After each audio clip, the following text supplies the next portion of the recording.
élection biso société civile na machine à voter est très dangereux pour la population. Pourquoi? Parce que Kabila a triché l'élection en 2006, a triché en 2011. Et on a biso ba société civile totalaka tolobi mboko po ebonga amakambo so totangi ezala ba bitumba na ba este ezala ya pasi ezala ba congolais bazoki mamboka ezala donc na ba refoulé tout ça pour makambo so ne zo solution na o ezana katia pour le moment nzala bana bazotanga te et tout ça pour zo solution et sengeli na no mapano maponami ya malamu ya kitoko esale akeko ko machine on les a pour remplacer biso peuple biso souverain primaire et remplacer biso ndenge zaboué basi ba comment bon on va publier ba liste ba député pour ba ba yeba on va député dans la législature prochaine ezaya solo mais Kabila tali bilan na yezali mwindu ya kosakana te a triché en 2011 2006 atali mbaloyo soit migi ba triché on est aux armes pas. C'est pourquoi Tokendeki et puis et ça peuple makoki a on bato ya linivre na wanande magie ya démocratie ko ça parce que bato peuple a ko ya lokuta te ya kanyaka te bangonde ba kozala redevable c'est-à-dire ba ko ibike peuple o nda pona biso yende apona biso so to saleli ete na mbala sima ko pona so biso te wanande magie ya démocratie redevabilité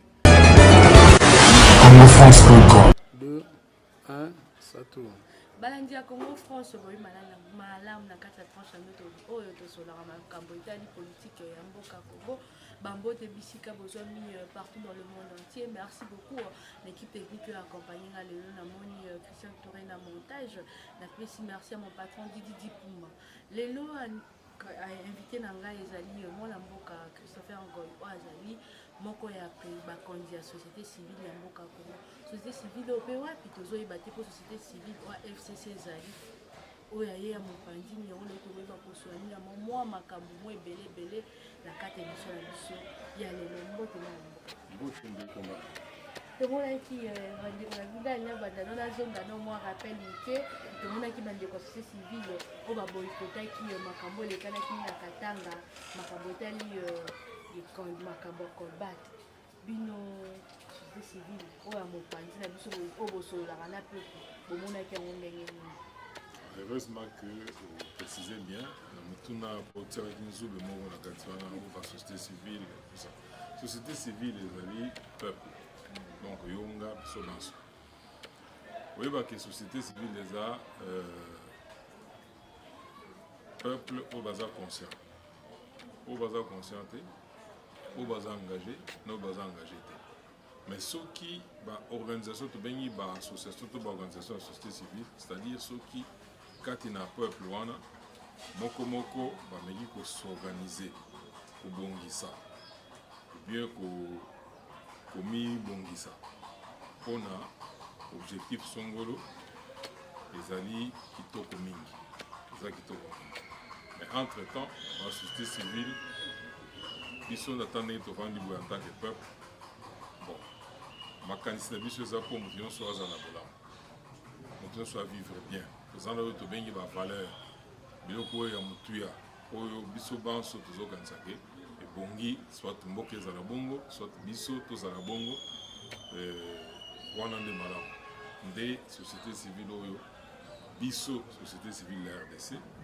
bayi société civile tosalaka surtout mpona kosala ete peuple population souverain primaire bayeba kose retrouver bayeba kozala malamu alors oyo tosalaka soki na histoire oyo toloba etikala seko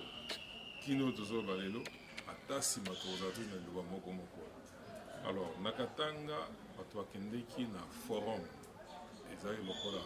forum économique mais na batali mine exploitation minière alors na forum wana emonisaki ke na organisation nango d'abord on dirait bato oyo bazwaki lingisa ya kosala likita wana balengelaki ete bato oyo baza na makanisi oyo ya bango oyo baza na domaine ya mine bango nde bazala wana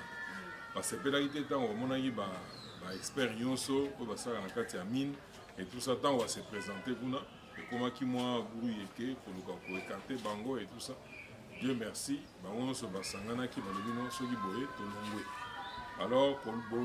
kolongwa na bango esalaki ke likita wana ekoma lokola messe noire parce que bato ebele meme bapaya bayaki esika wana bamonaki ke bako kosala jamais masolo etali mine exploitation minière sans que bato oyo bazotala makambo ya écologie climat bazotala makambo ya mabele ndenge ezokende kotimwama et tout ça bato wana bazala impliqué bamonaki yango mabe nde mabe mpe biso société civile ya RDC tozokondane bato nyonso oyo bazolinga kosala misala na mboka na biso to bazoya na makanisi ya koloba balingi babongisa me nzokande ezaka kotia bato na motambo na se wana baza na makanisi nde ya kobenda mwa mbongo soki batie mbongo boye kobongisa likambo boye po ebotambonga bango bazoya na makanisi ya kobenda mbongo wana epuis kobengana bamosusu parceke bakobanda baza na miso ya kotalatala alors nde masolo elekaki na place wana tozonga mwa moke tomoni lelo mwana mboka Joseph Kabila alobi na 73e sommet ya Nations Unies alobi ete MONUSCO ekende na Congo tomoni mpe nzambe alalaka te motuka MONUSCO kuna na Goma esali ebeti tono totala na kati mituka na kati ya motuka tomoni bakazi ya masanga na oyo tobengi bacolbate biloko nyonso ebimi na kati ya motuka donc babi guerre ya est eza bato mosusu na est babi moni guerre na biso na est ayo ekoma ndenge nini soki bavandi place wana bayebi ke place wana mwa or eza mwa nini cuivre ezali bacreye mwa guerre moko moke moke mpo basala nini bazwa babi MONUSCO mpe eza mpe na pasi ya mboka na biso yango bazokosaka ba ADF na lwa bato makambo donc mino société civile omoni yango ndenge nini bon biso société civile ntango tozotanga MONUSCO ezali force ya Nations Unies tozotala nsima wana Nations Unies oui ezali merci tomonaki na bilili wana ezali na bantomo sikoyo ya Nations Unies sur terrain soki baye mpo basala bon batindami mosusu bakoki kozala na bizaleli mabe bakotisi mpe mwa bacomportement mosusu ya mabe mais tokoloba te ke Nations Unies secrétaire général ya Nations Unies ndenge aza wana to ntomona ye oyo azala madame Leila bon aza wana azosala exploitation minière non ce n'est pas ça donc ekozala peut-être moko kati ya bato ya MONUSCO bon peut-être mpe kosalisa bato azolonga d'un coin pour un autre akoki kosala mpe yango ou abenda quelque chose mais koloba d'une manière générale que MONUSCO baya na mboka na biso mpona koexploiter je ne pense pas bango baya na bibundeli et puis MONUSCO azosalisa mingi parce que lelo oyo même soki totali epai mosusu makambo etali droit de l'homme bango nde bazobongisa baprison parce que okei na makala ngai na otali makala ozomona ke bato bakangi bango justice ekangi bango justement mpona kokorrige bango yango na balobi eza centre ya rééducation mais place bazolala ata nyama alalaka place wana balalaka bongo te biloko bazolia oyo bazomenga vungure bon ata bilei oyo bapesaka banyama bangulu ezalaka bongo te alors ozomona ke y a des gens en cravate baza na kati ya babureau na ville wana alors bazoloba bango sont des ministres mais na mutu na bongo na bango ça ne fonctionne pas il faut mindele wana il faut MONUSCO wana inde azobongisa baprison awa nde tozoloba boye bauti kosala mosala na angenga babongisi makasi kuna ipareil ka angenga ekomi prison moko balongoli soki okei sikoyo okokamwa na ndenge biso toetikeli koyeba soki okei sikoyo na luzumu bazorefectionne luzumu wana alors ozotala misala bazosala même sur le plan sécuritaire soki okei même na bamboka ebele babisika ebele batota bien sûr baadef wana bazokota mais ntango bazomonaka meme ke MONUSCO azobimela bango baza na mwa komibomba bazozonga mwa moke nsima alors armée na biso yango nde na mayematali constitution na mayematali mission oyo bapesa bango na constitution yango nde baza na responsabilité ya yambo ya kosala kimi ezala ya kobatela population na biloko na biso. Alors mais MONUSCO aza koya nde koaccompagne bango. Alors eloko nazokamwa armée na biso ezokoka susu kobundisa barebelle étranger baadef na lo wana baza barebelle étranger bakoti na mabele na biso bazali kosala baincursion c'est-à-dire bazokota na moyibi epuis bazongi. Mais awa bakomi kokota na moi makasi mpe baya mpe na bagrande ville bazingi bagrande ville wana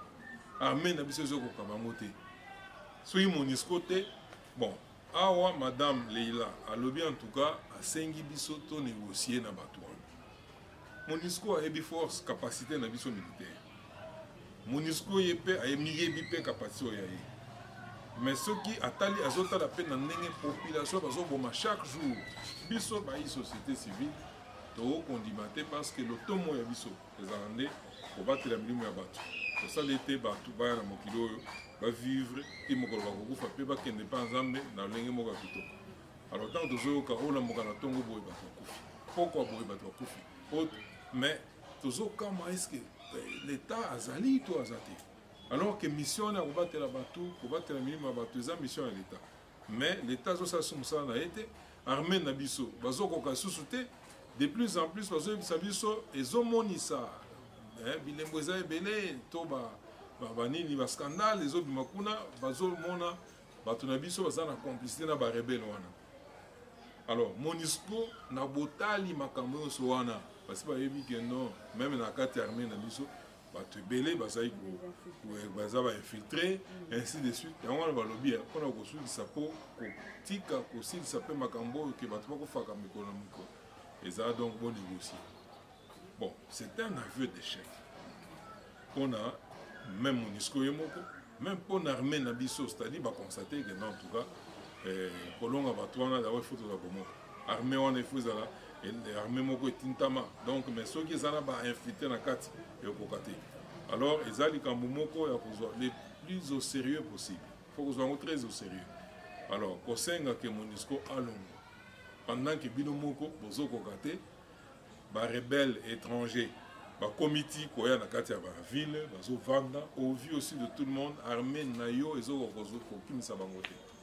Alors c'est que ekotinda biso tomonake ntango mosusu yo ndeko ozosenga MONUSCO okende ozomona siko MONUSCO akomi témoin gênant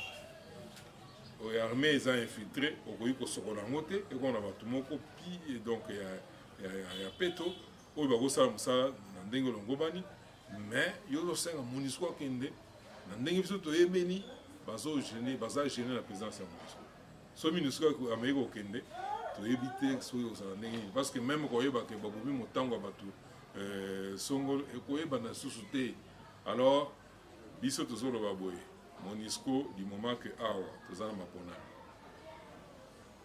ye esengeli aya mpe na baappui na matali logistique ya mapona. Bon bino bolingi te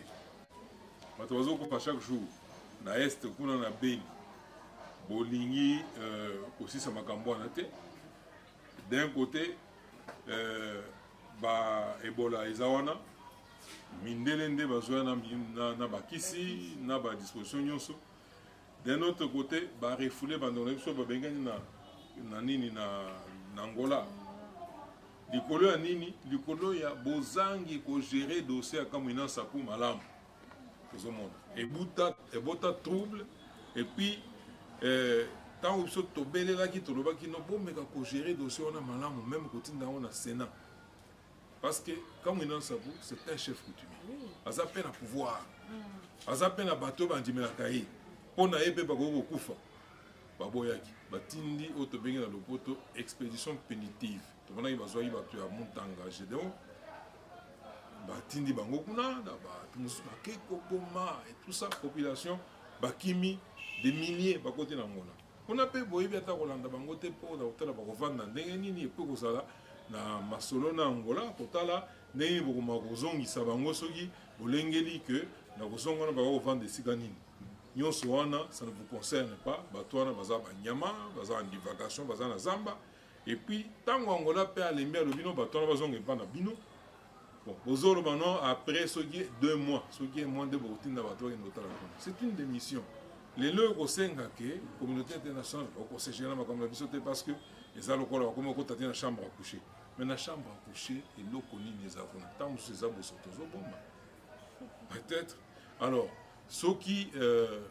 est moto et bimi dans le par tant que tu as pas big sa moto, la moto. Par contre, tu as partout. Parce qu'il ne faut pas mon moto, parce qu'il y a une chambre à coucher. Mais il y a des gens qui ont des moto.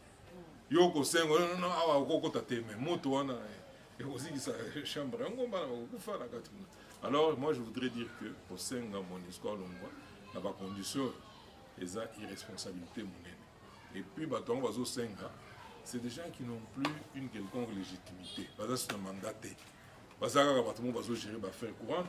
Ba faire courante bo ebi bino moko c'est que c'est affaire courante. Mais ko ngendo senga ti ba ya ba kuta monisco to monique na mboko. Alors, baye ba bebisa, ba gérer mboka mabe bilan négatif à 100%. Alors, les gens comme mon discours sont azong entre temps ba rebelle ba comité na mboka. C'est-à-dire bazana makanisi, soit makanisi zate, soit bazana ba complice ya ba rebelle, soit bazana plan mususu o eza très dangereux. Et on a biso société civile to moni ke batwana malamu bazana nanu pembeni.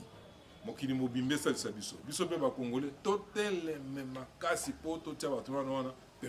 Alors, na yangonde tozalobi. Tomoni pe olobi MONUSCO zonga tomoni o azali moko gouverneur mwana mboka je n'ai pas lu. Ba déplacement na yingi sa maka na avion MONUSCO. Po azala bobangi pa zo banga na okiko mata avion songolo ba okiko bombarder nga tonini mais bozo senga MONUSCO ke tomoni ba ndeko mususu ya majorité anga ba majorité ba komo sa déjà ba déclaration puis MONUSCO qui était ce que secrétaire na bango azala wa kende leila longwa boyina boy o baza ba incapable donc tous à la paire moko na moi reconnaissance wana envers MONUSCO pour basungi biso pe na makambo mo ebele tomonaka bango na mo makambo ba marche bani bayaka wana batiaka mwa kimia pe moko sécuriser biso tomoni pe eloko ezosala pasi bandeko na biso ya diaspora na awa tomoni mwana mboka Félix Antoine Tshilombo akendaki kokutana na ndeko na ye ya Uganda Museveni bamosusu bainterprete yango na ndenge ya mabe bamosusu balobi mabe mais ndenge biso toyebeli mwana mboka Museveni a remplacé président ya biso ya ngambo ya Brazzaville Denis Sassou Nguesso na CICRGL bamosusu balobi Félix ati kozwa bokonzi na Uganda mpona ye mwana mboka kosetango bon, biso bayi société civile tomoni yango na lolengo wana te soki candidat président Félix akokende kutana bato wana na moi c'est-à-dire na moi makasi epuis bilili mpe tomoni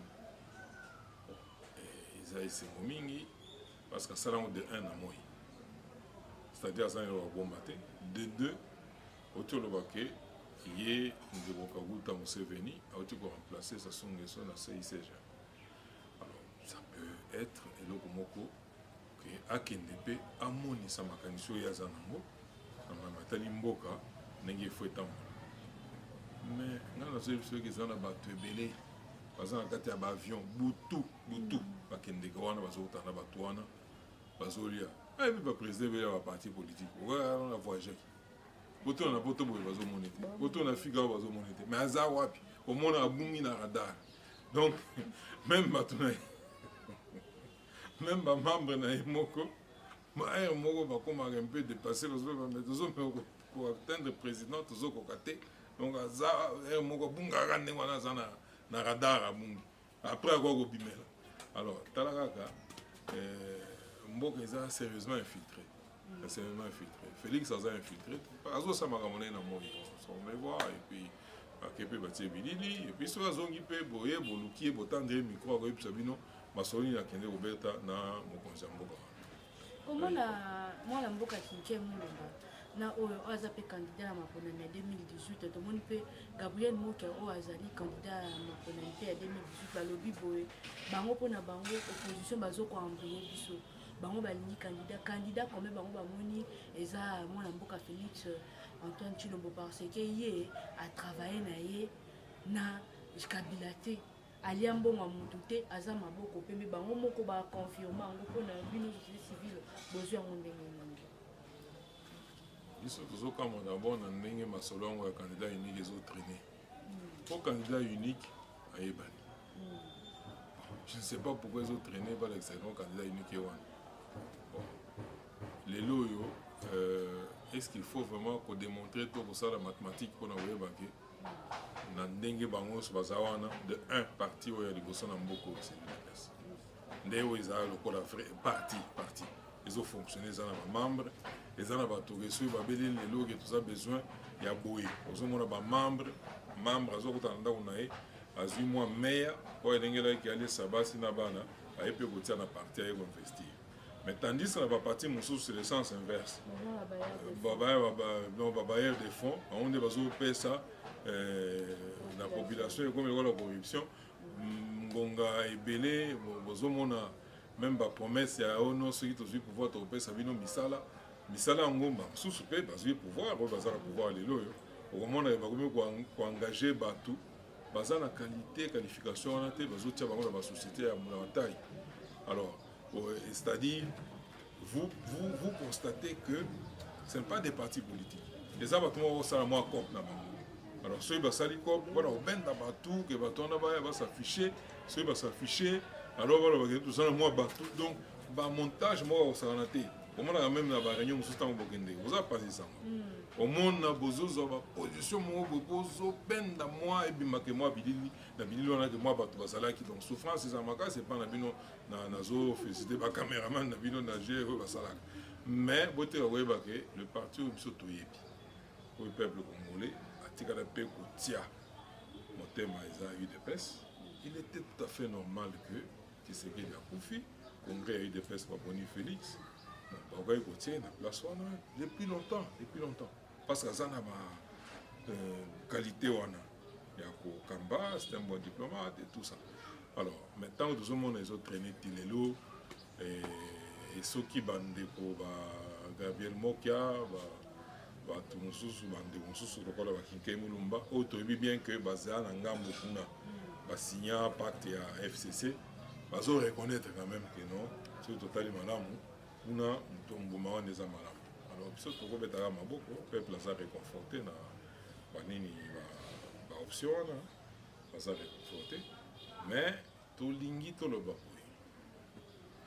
élection biso société civile la machine à voter est très dangereux pour la population. Pourquoi? Parce que Kabila a triché l'élection en 2006, a triché en 2011. Il y a un biso ba société civile totalaka tolobi mboko po ebonga amakambo so totangi ezala ba bitumba ba este ezala ya pasi ezala ba congolais bazoki mamboka ezala donc na ba refoulé tout ça. Pour makambo sonné aux solutions là où ils ont na katia pour le moment nzala bana bazo tangate et tout ça pose aux solutions et c'est ngina no mapano maponami ya malamu ya kitoko esalema c'est pourquoi tokendeki et puis et ça peuple makoki ya kopona bato ya lingi vraiment na wana nde magie ya démocratie ko ça parce que bato peuple ya kopona ya lokuta te ya kanyaka te bangonde bakozala redevable c'est-à-dire bakoyebi ke peuple oyo nde apona biso ye nde apona biso soki tosaleli ete na mbala nsima akopona susu biso te wana nde magie ya démocratie redevabilité mais Kabila atali bilan na ye ezali mwindu ya kosakana te atricha na 2011 2006 atali mbala oyo so ameki baatriche wana ekozalama mpasi mingi akei koluka siko machine wana eza po remplacer biso peuple biso souverain primaire remplacer biso ndenge eza boye basi bakoma bomona bapublie baliste ya badepute oyo balobaki bango nde bakozala badepute na législature prochaine eza ya solo banégociation esalema parce que même na kati ya FCC bato mosusu oyo batikala kotia bango na baliste wana baunaunaka balobaka donc toyebi ke basi bazwa bato wana batia déjà na balogiciel eza na nini les loyaux seni azo sala na ba technicien miru système bato basala machine bazana ba technicien bazo former bango na ndenge nini ba ko banda ko rattraper tango ça assembler élection pour baye bandene ba ko rattraper ko maquiller participation et puis babimisa bato na bango wana et puis koyeba ndenge ya kogere bamachine wana parce que chaque machine aza na circonscription na ye et puis na bureau na ye na bato ye esengeli abimisa na bureau wana. Alors soki moi désordre ekoti soki na dispatching ya bamachine wana bosala yango enkoyange bamachine nyonso eza lolenge moko bokomona na kasumbalesa machine ebimisi député moko ya bikoro. Alors ça va donner des problèmes. Nde oyo ezomona biloko sananga parce que tout le monde machine abi eza o ba chef na aéroport oyo utaki matali wana eza biloko sananga po to ndimi te ke onda zo ba 20000 machine wana nyonso ezosala oyo ndambu kaka nde to mona bazobimisa mwa biloko wana kati ya mituka donc ezosala vraiment pasi mingi mpona mboka na biso Congo totali mpe FCC babimisa biso candidat comme toyebi mwana mboka Emmanuel Shadari tomoni basali ya nzambe basignaki charte tomoni oyo baministre banani basigne charte. Est-ce que batielaki bango munduki to batielaki bango poison na mesa te? Mais biso ekomi na opposition mpo bobimisa biso candidat comme ekomi oyo alobi te ngai nalingi boye ngai nalingi boye ngai nalingi boye ezosala vraiment pasi mingi. Yango tomoni bandeko na biso bazalaki bacandidat indépendant lokola mwana mboka Kinke Mulumba oyo aloba ete Kabila nanu totondi yo te ozali mpe okozala kaka asalaki bakampagne awa oyo Kabila totondi yo te umela boyeboye. Tomoni mwana mboka Marie-Josée Ifo tomoni cette kikuni oyo toyebi identité normale na ye ndenge azali na banyongo atiki kuna Lubumbashi na basociété na Lubumbashi aye awa akomi candidat président ondimi yango opposition yango so babeti kaka mutu mbata na FCC mbango akimi na opposition toyambi yo. Tomoni lobi makambo na kobenga makambo ya soni obini bacandidat opposition basalaki na bacandidat indépendant bosangani boni bomemela biso nini toyebi ke marche déjà dans le 26 novembre oyo contre machine à voter siko boki kolokota bango lokola babetaki oyo ngoi soki pasteur Théodore alobi ke nani Shader azomenase na aveni kasi achange ndako te mpo atamboka na mituka cher achange ndako lokola asali mwa Marie-Josée Ifo alobi ete ye baboya bima na mboka koke wato azalaka dala na nationalité na bango mais mwana mboka tozo comprendre te lobi tomoni oyo abengaka le soldat du peuple Martin Fayulu atelemi wana Kike Mulumba na ngambu oyo na ngambu basali déclaration contre machine à voter balobi ete bango so bakozala na marche oyo ya le 26 novembre de bokomi kosala biso ke de poisson bokomi kosala biso ni bolingo bima biso peuple wapi to bango po société civile ezalaka mpona peuple bango baliba mema biso peuple wapi. Merci beaucoup maman Margot. Là il y a d'abord na loba boye opposition eza d'abord peuple azo souffrir oyo azolia te azolala nzala oyo bana bazotanga te oyo aza victime ya mauvaise gouvernance ya mboka. C'est le peuple. On s'oppose à la gouvernance et puis basimprovisaka te ndenge olobi ke babetoka mbata na FCC okimi mbango ye na opposition. Na opposition pe il y a quand même d'abord il faut pas réduire l'opposition parce que nous avons tendance c'est très dangereux. Ça dit mutu nyonso de un pour que ezana bato baboyi kokota na buzobo. Il y avait élection na machine na baboyi na boyi. Bi so ba société civile. Pour trouver qu'on ne peut pas prendre part au mal. Nanga il ne peut pas organiser de bonnes élections. Kabila il faut l'homme. Ça c'est notre position. Mais tous en abandeko baloba ki non to kendela ko tika ba candidature bon parce que ça y na moi ba 100 millions excepté UDPS oyo to mona ki ba tout ba beti mutu ba 600 millions et puis bazala ki obligé parce que tant to beta ki discussion wana bon bazala y vraiment na choix té ozomona ba ninga musoso non communauté internationale lobi boy hôtel la salle lobi boy tel la faut tokena no ko tika paquet comitika na biloko wana. Alors biso peuple tozoka monano